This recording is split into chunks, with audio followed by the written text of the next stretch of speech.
Bienvenue dans ONU Mag. L'édition d'aujourd'hui est spéciale car elle est consacrée en grande partie à la conférence de presse One UN sur les événements de l'Est du pays. L'actualité est dominée par la situation dans l'Est du pays. Nous en parlons dans quelques instants, mais commençons très brièvement par ce renforcement des capacités de la police nationale congolaise dans les domaines de nouvelles technologies de l'information et de la communication. La police MONUSCO pilote un projet financé par la coopération luxembourgeoise pour 130 000 $ américains. Il vise à équiper entièrement une salle en matériel informatique et en réseau Internet, ainsi qu'à former 200 personnes en 8 mois. Comme je le disais, l'actualité est dominée par la crise dans l'Est du pays et la chute de Goma aux mains du M23. Cette chute a provoqué des réactions de la population qui s'en est pris au personnel et aux biens de la MONUSCO, notamment à Bunia, Butembo et Kisangani.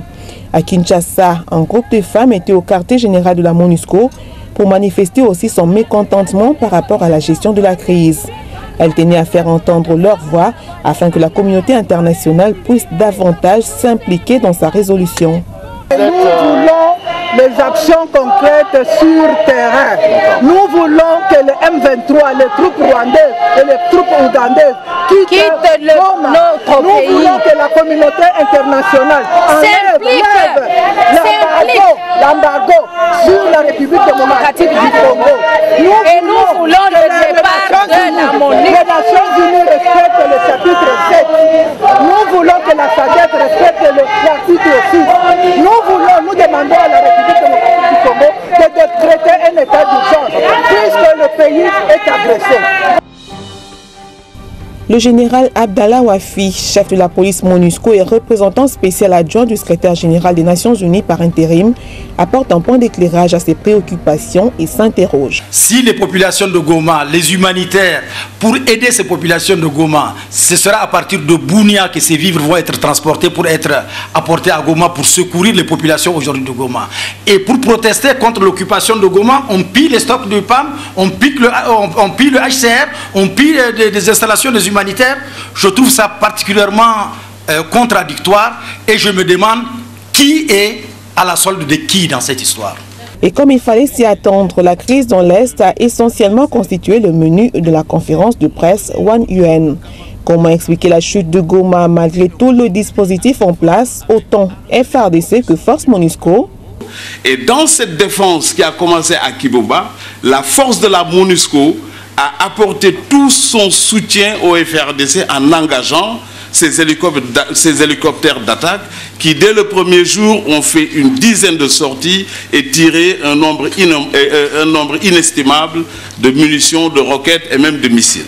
Donc, qu'est-ce qui explique réellement la perte de Kibati? Moi, je vous dirais tout simplement que c'est lié tout simplement à l'intensité des combats. C'est lié aussi à la poussée agressive de M23. Donc nous n'avons pas les 17 000 hommes à Goma, et vous le savez très bien, face aux 4 000 hommes qui nous ont attaqués, lourdement armés. Et là, ce que je voudrais aussi dire, et toujours rappeler, nous avons un mandat d'appui au FARDC. À partir du moment où les FARDC n'étaient plus à côté de nous pour combattre et défendre Goma, nous avons eu un problème majeur. La troisième point, il était hors de question pour nous de nous battre en ville. Il était hors de question pour nous de nous battre en ville à cause de la protection des populations. Cependant, malgré les allégations du M23, l'aéroport de Goma est bel et bien sous le contrôle de la MONUSCO. Nous contrôlons l'aéroport de Goma. Les éléments du M23 sont disséminés au-delà de l'aéroport, ça veut dire dans la périphérie de l'aéroport, cette zone-là, mais l'aéroport lui-même et les infrastructures de l'aéroport sont sous le contrôle des éléments de la force de la MONUSCO.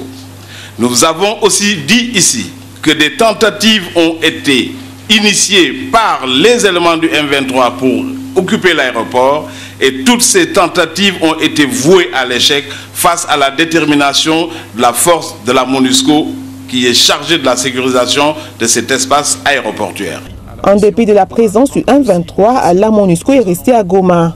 Elle n'y est pas pour collaborer avec le M23, mais uniquement pour assurer son mandat de protection des civils. En restant sur place, nous surveillons cette situation, c'est-à-dire nous essayons de répertorier tous les abus qui sont faits sur la population civile au niveau des abus sexuels, les abus des droits de l'homme, les manquements au droit international humanitaire, etc., etc. Nous sommes en train de suivre cela.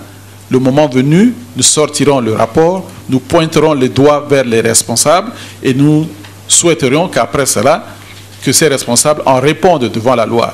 D'ailleurs, c'est ce que le secrétaire général des Nations Unies a dit et c'est ce que le Conseil de sécurité a rappelé encore une fois. Le M23 aujourd'hui, qui occupe la ville de Goma, doit être tenu responsable pour tous les abus et manquements aux droits de l'homme qui seront répertoriés dans cette ville. Cette crise a eu pour conséquence une situation humanitaire désastreuse dans un contexte où les humanitaires sont dans l'incapacité de faire leur travail.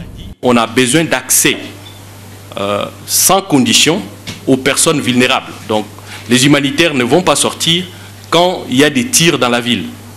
Donc nous demandons à ce que toutes les parties au conflit puissent garantir un accès sans condition aux personnes qui sont dans les besoins.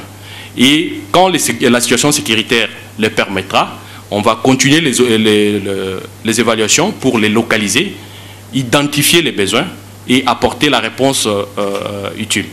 Des pistes de solutions sont explorées, mais dans tous les cas, il est hors de question pour la communauté internationale et particulièrement les Nations Unies de transiger sur l'intégrité territoriale de la RDC.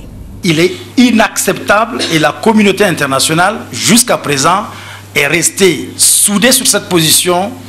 La RDC restera dans ses frontières actuelles. Rien que la réaffirmation de cela vaut un engagement très fort. Donc toutes les tentatives de mettre en cause d'une façon ou d'une autre cette intégrité sera inacceptable pour la communauté internationale. Et comme il fallait s'y attendre, la question du jour se rapporte à la crise dans l'est du pays.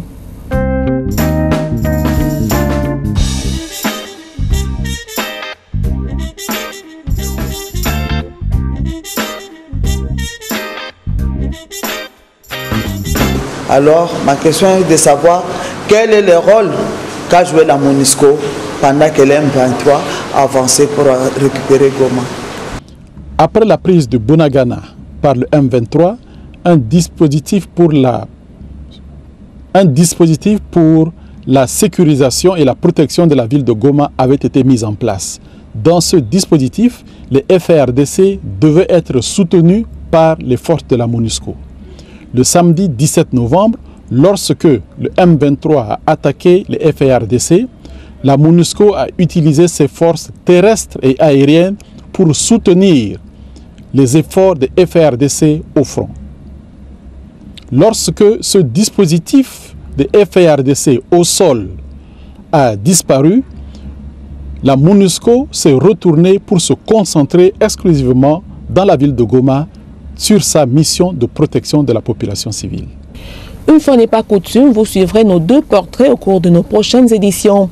Merci de nous avoir suivis.